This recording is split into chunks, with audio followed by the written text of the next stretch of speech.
কলকাতা থেকে আসলে ফ্লাই করলাম। সম্প্রতি সামাজিক যোগাযোগ মাধ্যমে ঢালিউড মেগাস্টার শাকিব খানের সঙ্গে কিছু সেলফি শেয়ার করেন চিত্রনায়িকা মিষ্টি জান্নাত।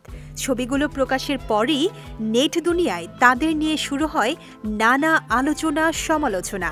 দুই তারকাকে নিয়ে অনেকেই আবার বিয়ে পর্যন্ত খবর রটিয়েছেন।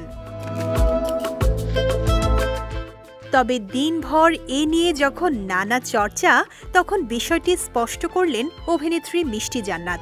তিনি সংবাদ মাধ্যমকে বলেন, শুধু সেলফি, আমরা যে দিনভর আড্ডা দিলাম এর কি হবে? দুজনের একসঙ্গে সেলফি প্রসঙ্গে অভিনেত্রী বলেন, কিছু একটা তো বটে, নইলে আমি কেন কলকাতায় আসব? তবে এখনই কিছু বলতে চাই না, সময় এলে জানতে পারবেন। এদিকে জানা গেছে চিকিৎসার জন্য মুম্বাই গিয়েছিলেন মিষ্টি জান্নাত। অন্যদিকে কলকাতা থেকে তাণ্ডব সিনেমার ডাবিং করে ঢাকায় ফিরছিলেন শাকিব খান, আর সেই একই বিমানেই ছিলেন মিষ্টি জান্নাতও। সেখানেই সেলফি তোলেন নায়িকা। কিন্তু নায়কের সঙ্গে সেলফি সহ বিভিন্ন খবর দেখে অনেকটাই বিরক্ত মিষ্টি। এ ব্যাপারে মিষ্টি বলেন, দেখলাম কেউ কেউ নিউজ করেছে আমি নাকি দূর থেকে তাকে দেখে দৌড়ে গিয়েছি, অনুরোধ করে ছবি তুলেছি, আর সেই ছবি ফেসবুকে পোস্ট করে আলোচনায় থাকতে চেয়েছি।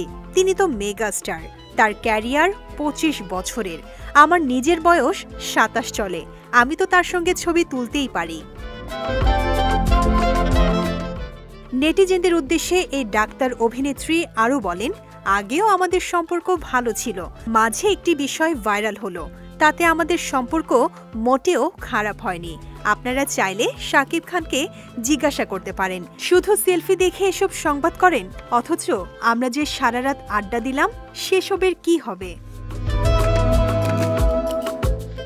তার ড্রাইভার যে আমার বাসায় পৌঁছে দিল এর কি হবে?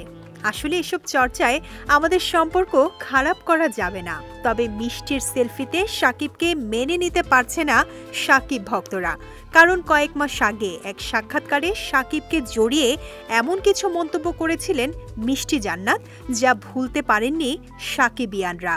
তাই তো এত গুঞ্জন উঠছে এই নায়িকাকে ঘিরে।